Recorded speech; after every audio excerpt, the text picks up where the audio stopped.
ladies and gentlemen, distinguished guests, I want to thank the President of the European Parliament, the Prime Minister of Romania, Madam Dăncilă, the Executive Vice President of the European Jewish Congress, Raya Kalinova, the Speaker of the Belgian Senate, Mr. Brocci, our distinguished ambassador, the Ambassador of Israel, my good friend Ronnie Leshnoyal, ambassadors, rabbis, members of parliament, leaders from all over the world in Europe. Shalom to all of you.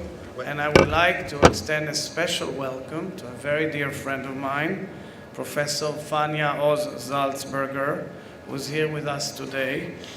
We mourn the recent loss of her father, Amos Oz, the legendary Israeli author, whose writing will continue to serve as a guiding light for all our people. Thank you, Fania. Fania is here.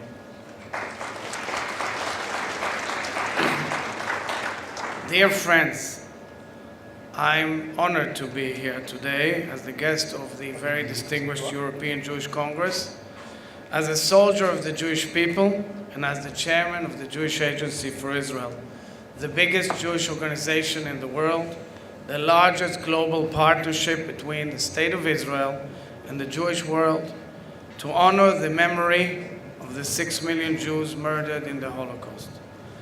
I'm also here as the son of an officer in the British Army in World War II.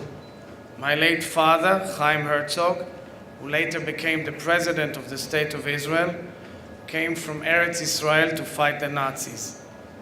He, as part of the forces that landed in Normandy, crossed the Rhine, fought to liberate Europe, Belgium, and Holland, and made his way all the way to Bergen-Belsen concentration camp, where he was one of the first officers to enter the camp.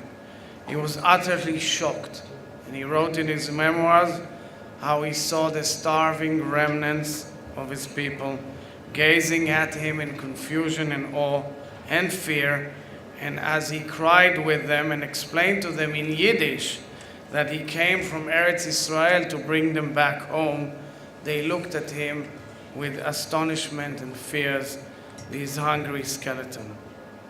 In this very place, in the European Parliament in Brussels, a fortress which was created to prevent the horrors of the past repeating themselves, I'd like to state loud and clear, anti-Semitism in Europe is now a raging crisis, again, and it must be stopped. My friends, as it pertains to anti-Semitism, we are facing one of the darkest periods of Jewish history in Europe in recent times. There are far too many examples to cite in this event. Whilst we respect the efforts of political leaders and governments throughout Europe, including this Parliament, to prevent anti-Semitism and fight it, we should not look idly by on the harsh facts. The Prime Minister of France, for example, talked about a 69% increase in anti-Semitic attacks in his country.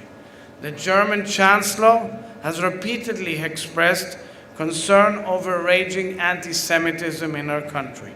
We see examples from the extremes of the political system in Europe, from the extreme left to the extreme right, and vice versa. In UK, in France, in Sweden, in Belgium, in Hungary, in Poland, in Greece, and all over the continent. Forces that are employing anti-Semitism as a political vehicle. This must be stopped. This spike in anti-Semitism can be seen across all sectors of the European continent, with no regard to economic, religious, or geographical boundaries. We can no longer ignore the fact that Jews are unsafe walking the streets of Europe. Let me give you an example. Not long ago, on Motzei Shabbat, Saturday night, Daniel Ben Chaim, head of the Jewish Agency office in Paris, was walking with 6 members of the Knesset to the Champs-Élysées. Daniel happens to wear a kippah, a skull cap. And this kippah caught the attention of a young man on the street who then charged towards him with a very clear intention of attacking him. If it weren't for a Jewish agency security officer who stopped the attack with his own body, the incident could have been easily an international incident or a tragedy. This must be stopped. When 90% of European Jews say anti-Semitism has increased in their home country, we understand we are dealing with a plague. When CNN, as was rightly comes out with very disturbing facts, including the fact that 30% of Europeans do not know anything about the Holocaust, this is clearly a threat. I call on the 18 EU states who have yet to adopt the International Holocaust Remembrance Alliance's working definition on anti-Semitism, as they've been asked to do by the Council of the EU, to do so urgently. This should not be a matter of politicized debate. We must unite the efforts and goodwill of all Europeans so that we can again overcome hatred and move our societies towards progress. We must teach the lessons of the Shoah from generation to generation. This, my friends, is the highest tribute we can give to those who perished in the Holocaust and honor those who survived the Shoah. We are gathered all here today to honor both.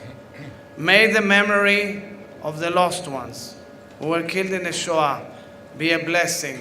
Yehi Zichram Baruch.